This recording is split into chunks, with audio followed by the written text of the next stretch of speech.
Hey guys, subscribe for daily content. And if you're shopping for gear, make sure you check out the description for the newest items at some of the very best online retailers. There's also links for some of the items that I personally recommend. Thanks! What's going on YouTube? Metal Complex here, and today we have a brand new model from CJRB. I'm actually really excited about this one because it looks like an absolute winner from CJRB. Of course, I'll be the judge of that. This knife is available. It's linked down in the description. You guys can check it out if you want to.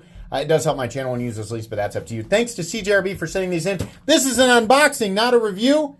So we're just doing first impressions today. I do need to preface this by saying there was something in the literature that they sent me.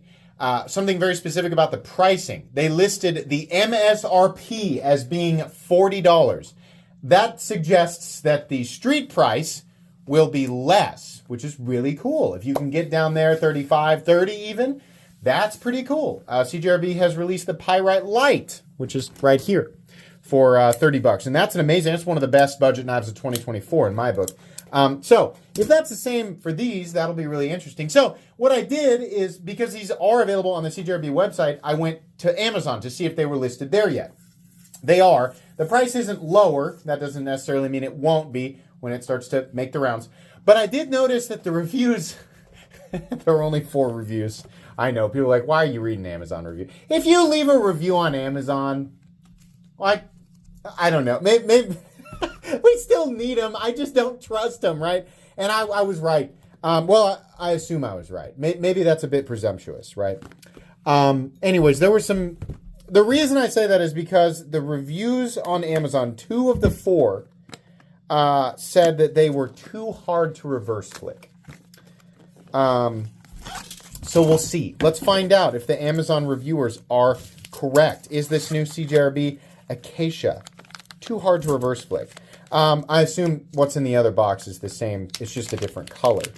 But we have the blue and black one here with the, the very nice texturing. So right off the bat, I feel like we're going to see this for, I'm just going to guess. Maybe I'm wrong. I feel like we're going to see this knife for $30 because it is injection mold plastic, much like the, or it's an FRN scaled knife, much like the Pyrite Lite. The blade is also AR RPM 9. And even though it is a crossbar lock, that's not going to add any significant cost to it. So I think their strategy here is to release another $30 knife. Now, as far as the claims of it being too hard to reverse flick, do we have anything overly aggressive in terms of the crossbar lock like the Omega springs? Most of you are like me. You like the high tension Omega springs, right? Because it feels a little more solid and a little less loosey-goosey. So, yeah, as I suspected, to the 2 people who have left reviews on Amazon, your fingers are weak. You have weak, brittle fingers, and you need to train yourself up. You need to lift finger weights. You need to start pumping some finger iron because you have little spaghetti noodle fingers. And I'm being, it sounds like I'm being real douchey here, but I just knew as soon as I read that, I was like, these are people who just haven't practiced the reverse flick. You can't just pick up a knife and do a perfect reverse flick the first time. You got to practice at it. The first time I did it with a Spyderco knife, I couldn't do it, right? You got to build it up. No, this is not difficult. This doesn't feel any different. I would say this is middle of the road, if not on the easier side to reverse flick. What is happening? Yeah, I knew that wasn't going to be the case. So yeah, I would just, as per usual, I would just ignore the Amazon reviews because there's all sorts of goofy stuff over there. But getting back to the knife, the profile is pretty run-of-the-mill. Like, this is a subtle variation of many, many things that exist, right? This looks like the this. It looks like the that. It could be the this. Yeah, it probably does. It probably looks like all of those, plus 1,000 other models that we haven't even considered because the blade profile and handle profile are extremely generic. They played it safe here, which I find a lot more acceptable when you're pushing a price point that we don't normally see. If you're making an incredibly generic and unoriginal design, that is a lot harder to swallow if you're going to charge $200 for it. Now, if you're going to charge me 30 or less, yeah, go ahead, right? Especially if it's made well. So crossbar lock, high tension. We like to see that. Very easy to manipulate because they gave us plenty of an opening hole here. We have access to this entire half moon here. It's actually reasonably easy to use the thumb flick. I'd say it's even easier to do the reverse flick. I mean, this is a 0 effort reverse flick. Here, I'm going to give it 20% of my true power, right? Yeah, this this is stupidly easy to reverse flick. The handle profile makes me think almost like it's kind of similar to the 940. It's contoured, the texturing's nice, ambidextrous mounting positions for the pocket clip, flat ground blade with a nice choke up position. It's almost like the Hectare and the it's almost like what happens if you mix the Pyrite and the Moyarl. You see what I mean? Like that's a nice little combination there. I kind of like that. Yeah, I see it. You see it? I see it. Probably because I'm forcing it. I'm only giving you 2 examples. Yeah, I don't think that's a bad thing, especially if they're going to charge $30 for it. What does the other one look like? Where's the thing? Oh, here it is. I bet it's green. That would be my guess is that this is green. Let's just because we only have 2 examples here. I just want to check. No, it's brown. It's always, a surprise brown is usually not ideal. It's left a lot of room for interpretation with that, right?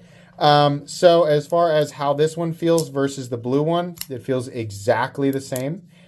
Centering between the two. Let's see how these came from the factory. Now, again, these are $30 knives, right? But we have perfect centering on the brown one, and we have perfect centering on the blue one, right? Or it looks plenty centered to me. No blade play on this guy. No blade play on this guy. CJRB doesn't usually have an issue with crossbar locks, right? In terms of like locking up solid. So yeah, I mean, honestly, these are pretty great. I think I would prefer these. I mean, they're going to be stronger in general versus the Pyrite Light and the button lock. The crossbar lock is going to be better. They're also going to appeal to a few more people, given that the locking system is truly ambidextrous. So yeah, I don't know. I mean, I think this is going to be an awesome alternative for a lot of people. Overall length is coming in at 7.35. I mean, compared to the Pyrite Light is a little bit longer. Pyrite Light is almost exact. No, it is. It's exactly 7.5. So slightly different, but are the blades different? No. Are they? Yeah, no. Boy, I don't know. I mean, maybe. It's slightly longer in handle and in blade.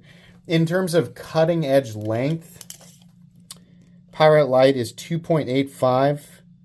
The Acacia is actually measuring slightly longer here. I guess that would make sense because the forward choil area is a little shorter. Okay, so very comparable, right? We're talking about essentially nothing in terms of the difference between these two. The weight, though, I bet you anything these are 2.8 ounces max. Probably, maybe even 2.4, 2.5. No, yeah, 2.8. Okay, sorry. Should have gone with the first guess. That one's too. The blue weighs less. Okay. Yeah, I think these are awesome. Ignore the Amazon reviews. It's too hard to I can't reverse like at all. That hurts my finger. Oh! Like, yeah, well, just practice more. Like, these aren't hard. There are definitely knives out there that are substantially harder to reverse flick. This is nothing. This is run of the mill, right? I was surprised to see that, but then again, it's Amazon. Okay.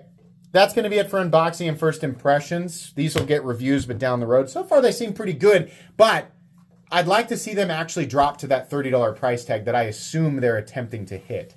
Anyways, please make sure to follow me on Instagram at metal_complex. If you enjoyed this video, leave a like. If you'd like to check out my other content, I do, of course, have lots of videos of knives that are either expensive or inexpensive that I do or don't like, so check those out. And if you enjoy all my content, go ahead and click on that Metal Complex logo right there and subscribe because there's definitely more coming. Thanks again for watching, everybody, and have a great day.